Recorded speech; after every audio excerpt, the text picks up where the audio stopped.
100 रोटी वाला ससुराल। सुनो जी, मुझे तो शीतल की बड़ी फिक्र रहती है। उसका ध्यान तो बस घर के बाहर दोस्तों के साथ घूमने फिरने में ही रहता है। उससे कुछ बोलो तो एक नहीं सुनती। मैं तो कहती हूँ इसकी जल्दी शादी वादी करवा दो, वरना लड़की हाथ से निकल जाएगी। तुमसे ज्यादा चिंता है मुझे शीतल की शादी की। कल ही वो रामपुर वाले मौसा जी को फोन भी किया था, बता रहे थे एक लड़का है नजर में, उनका अपना घर है और लड़का भी अच्छा है। अरे तो फिर बस बात चलाओ ना, एक बार देखे तो सही लड़का और घर बार कैसा है। कौन से लड़की की बात चल रही है यहाँ? तुम्हारी शादी की बात चल रही है बेटी। अब तुम्हारी शादी की उम्र हो रही है तो लड़का तो देखना पड़ेगा ना। उफ़ो, मुझे अभी नहीं करनी शादी वादी, ये तो मेरे खेलने कूदने के दिन है। बहुत खेल कूद ली तुम, अब घर के काम धाम सीखने की कोशिश करो, समझी? ससुराल जाकर हमारी नाक मत कटवा देना। सब्जी काटनी तो आती नहीं इसको, तो नाक ही कटवाएगी।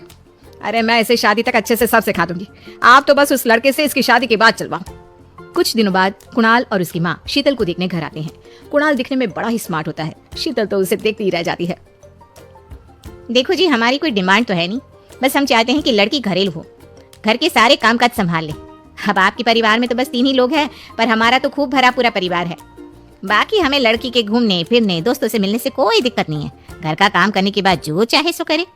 अरे वाह, ये तो इतने बढ़िया लोग हैं। लड़का भी इतना स्मार्ट है और ऊपर से इन्हें मेरे घूमने फिरने से भी कोई दिक्कत नहीं है।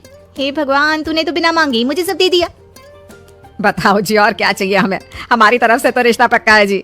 बस फिर तो हंसी खुशी शीतल और कुणाल की शादी हो जाती है। शीतल मन ही मन बड़ी खुश होती है और उसी खुशी के साथ वो अपने ससुराल में कदम रखती है। आओ बहू, तुम्हारा अपने ससुराल में स्वागत है। ये मिलो अपने परिवार से।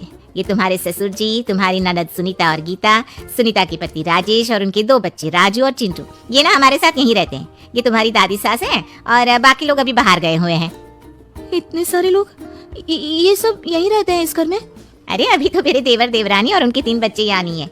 उसके मायके में भी शादी थी ना, तो बस वहीं गई है, कल तक आ जाएंगे।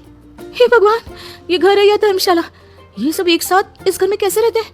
मुझे तो पता ही नहीं था इनका इतना बड़ा परिवार है। अब समझी कि कोई डिमांड क्यों नहीं की इन्होंने। ये सब चाल चले मेरे साथ। अरे बहू, खड़े खड़े क्या सोच रही हो? चलो अपने कमरे में जाकर आराम करो। जी माँ जी। अगले दिन शीतल का ससुराल में पहला दिन होता है। शीतल रसोई में जाकर सबके लिए खीर बनाने लगती है, तभी उसकी ननद सुनीता आती है। अरे वाह भाभी, आज क्या बना रही हो? बस दीदी, आज वो पहली रसोई है ना, तो खीर बना रही थी। अरे भाभी, ये खीर वे रहने दो। घर में 4 लोगों को शुगर है और कुछ लोग मीठा ही नहीं खाते। आप ना सीधा खाना ही बना दो। क्या फर्क पड़ता है, मीठा बने या नमकीन, बस बहू के हाथ की पहली रसोई होनी चाहिए ना। जी दीदी, तो फिर मैं खाना ही बना देती हूँ। आप बता दो खाने में क्या बनेगा? बस सिंपल सी कोई सब्जी बना दो, जैसे आलू गोभी या आलू मटर, और उसके साथ रोटियां सेक दो। हमारे परिवार में अब तुम्हें मिलाकर पूरे 20 लोग हो गए हैं। 15 बड़े और 5 बच्चे। बड़ों की 6 और बच्चों की 2 के हिसाब से रोटी बना देना। चलो मैं चलती हूँ, सब देख लेना। हाँ, बड़ों की 6 रोटी, मतलब कि 15 लोगों की 90 रोटियाँ, और बच्चों की 2 रोटी, मतलब 5 बच्चों की 10 रोटियाँ। 90 और 10 मतलब कुल मिलाकर 100 रोटियाँ। हाय, मैं तो मर गई। 100 रोटियों के लिए कैसे बनाऊंगी? माँ, ये तुमने मेरी शादी कहाँ कर दी? शादी से पहले तो मैंने कभी 4 रोटी से ज्यादा नहीं बनाई। शीतल एक बड़ी सी परात में 100 लोगों के हिसाब से आटा निकालती है और उसे गूंथना शुरू करती है।